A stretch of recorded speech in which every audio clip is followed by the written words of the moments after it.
नमस्कार मित्रांनो, अखेर शिंदेगडातील या आमदारासह या मंत्र्याचे सर्वात मोठे बंड. शिंदेगडात सर्वात मोठं खिंडार. मित्रांनो, जाणून घेऊया या मंत्र्याने दिलाय आपल्या बंडाचा इशाऱ्यानंतर आता सर्वात मोठे राजीनामा सत्र. नेमकं काय घडतंय शिंदेगडात? शिंदेगडात गेल्या कित्येक दिवसांपासून प्रचंड नाराजी असल्याचं आपल्याला माहीत आहे.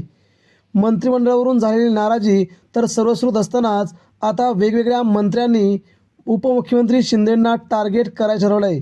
याद्वारे माजी आरोग्यमंत्री असणारे तानाजी सावंत यांनी शिंदेंना सरळ सरळ इशारा दिला आहे.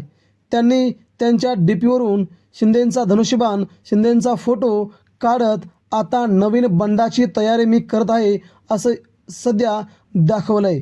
यामुळे त्यांनी फक्त बाळासाहेबांचा फोटो ठेवून आगामी काळामध्ये मी पुढील 2 दिवसात मोठा निर्णय घेतो असा सूचक इशारा त्यांनी एकनाथ शिंदेंना दिला आहे. त्यामुळे तानाजी सावंत उद्धव ठाकरेंचे झाले नाही तर एकनाथ शिंदेंचे काय होणार असा आरोप त्यांच्यावरती केला आहे. आता तानाजी सावंतांच्या भूमिकेकडे सर्वांचं लक्ष लागलं असतानाच ते कोणत्या पक्षात जातील हे देखील पाहावं लागेल.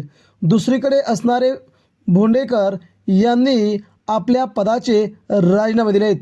नरेंद्र भोंडेकर विदर्भ शिंदेगडाचे शिवसेना समन्वयक तसेच शिवसेना उपनेते म्हणून त्यांना विविध पदं दिली गेली. मात्र त्यांनी मंत्रिपद न मिळाल्यामुळे सगळ्या पदांचा त्याग करत आता शिंदेंनाही मोठा धक्का दिला आहे.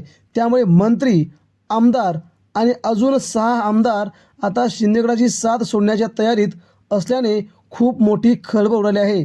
एकीकडे भाजपा शिंदेंना चेकमेट करण्याचा प्रयत्न करत असताना आमदार देखील त्याच प्रकारे वागत आहेत.